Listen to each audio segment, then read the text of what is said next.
Thank you for tuning in to This, That, and Those Carrots, where I talk all things Instacart.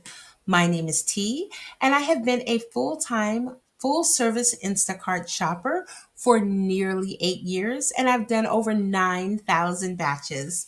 So if you want to know all things Instacart, this is where you should be. So today I will be talking about a specific region, and that would be the Houston, Texas region. And when I say Houston, I mean Houston and the surrounding areas, such as Houston, Spring, Katy, the Woodlands, Tomball, Cypress, Galveston, Clear Lake. Oh, let's see. And Hockley, and all the surrounding areas, Livingston, and so forth. And those are the areas that I'm going to specifically be speaking about. And I'm going to be talking about what is a realistic amount that you can expect to make daily in this region. And I talked to a lot of Instacart shoppers. Some are new, some are seasoned to a certain degree, some have had their contract for years, but just use it sparingly. And I always get the question, how much can you make? And I turn around and ask them, how much would you like to make? And time again, the answer 9 times out of 10 is that they want to make $200 a day. And I tell them very bluntly, that's not realistic in this area. You have to be realistic. The thing about it is, Instacart does not pay much per batch. If you took a batch and you don't get any tip from it, you're not going to be able to make any money. You're actually going to end up losing money. So it's the tips that make an order worth taking. So you have to remember, if the customers don't tip well, then you won't make a lot of money. You're only making money when the customer tips well based on the order. So just remember that. Sometimes it's best to wait a little bit and wait on a bigger order. You may find an order, you may look up and get a $35 order.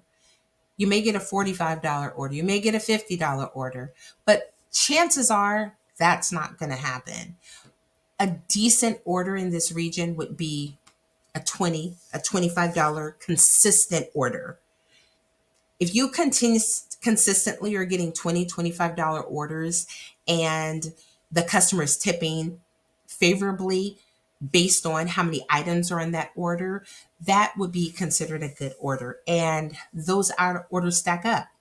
You may be someone who feels more comfortable or feels it's best to do smaller orders. And, you may take a $9, $10, $11 order and that's all you take, and they stack up. So it just depends, and it depends on how much the tip is and how far it's going to go. But let's talk about specifically a dollar amount. So let's say you get an order that's $20, a batch that's $20. All $20 batches aren't the same. So for example, if you get the batch and it has 25 items and Instacart's paying $5 and the customer's tipping 15, well, that there shows you that the customer appreciates the work that you're doing, and it's probably going to be a less stressful batch. However, if it's a no tip or $1 or $2 tip and then Instacart is paying $18 or so, they're only paying that much because the order has been sitting around and no one is taking it, or someone is taking it and then the shoppers are giving it back, and it keeps being cycled like that. So that's probably going to be a problem order. So you just want to pay attention to things like that, because you want to remember you're going to have high competition. You're going to have inconsistent batch paid amounts. And you need to remember that the only thing that makes it profitable are the tips, and that it's not rocket science, it's grocery shopping. And although many customers appreciate you shopping for them and doing a good job and getting them their items in a timely manner, they know it's not rocket science. So they're going to tip accordingly. They may tip good, some of them. Some are definitely going to tip horribly. So just remember that. Remember, you want to start early and you may end up working very late, but be flexible. Some days you might be in one area. Um, some days you may be in another area. If you're at a store for, say, 30 minutes or so and you're not getting any orders, I would say maybe go to a different store.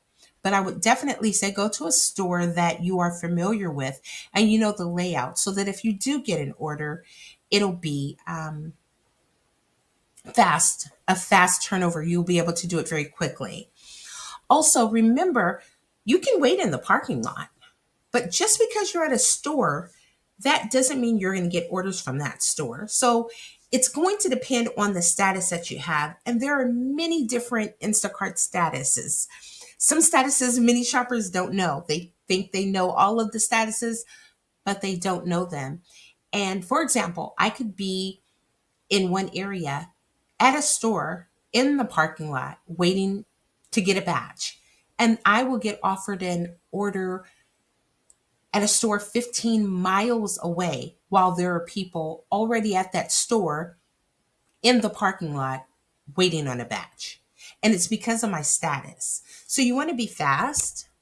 Um, you want to be consistent. Instacart takes all that into play. And us as shoppers, we only know so much of how they get the orders routed to us. They're not going to tell you everything. That's not their job to tell you that. But just know that there's a lot that plays into that. So just because you're in the store doesn't mean you're going to get orders from that store. And again, if you're waiting more than 30 minutes, I'd say move to another store. Maybe different days, go between different zones and see what stores are hot for you. Okay.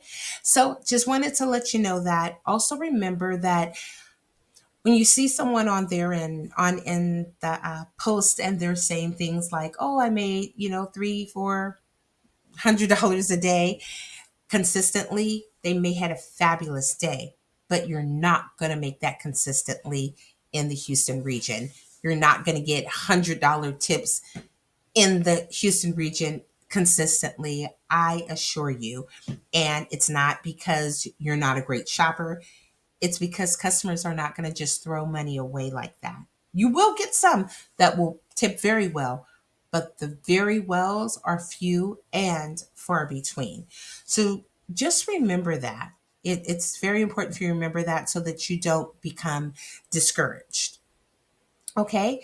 So also, I will be plugging in a lot of orders so that you can see what typically you're going to see. So in a day, if you see 30 orders, you're going to see at least 15 horrible orders. The other 15 orders, 10 may be decent and 5 may be great. But the decent and great ones doesn't mean you're going to get them. It depends on who's quickest. So just remember that, okay?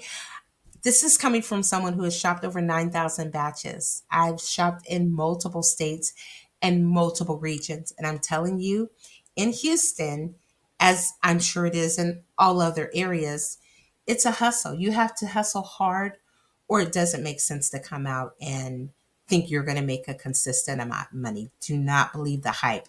Believe the numbers. This is real, what I'm telling you.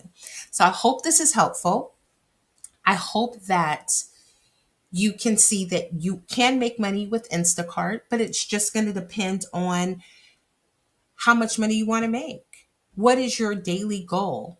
If you have a monthly goal, if you have a daily goal of $150, some days you may make 170, some days you make 120. But if it averages out, that's what you're looking for. So someone may have $100 a day goal, but they may say they're going to work every day. Well, that's $3,000 a month. If that's what your goal is, there you go. If your goal is $150 a day and you want to work every single day, you're probably going to get burnt out, but you can make $4,500 a month. So it just depends. You just have to set a goal and try to be consistent and stick with it. So I hope this video was very helpful. I thank you for tuning in to This, That, and Those Carrots. I hope you like, comment, and subscribe, and I will see you on the next video. Bye.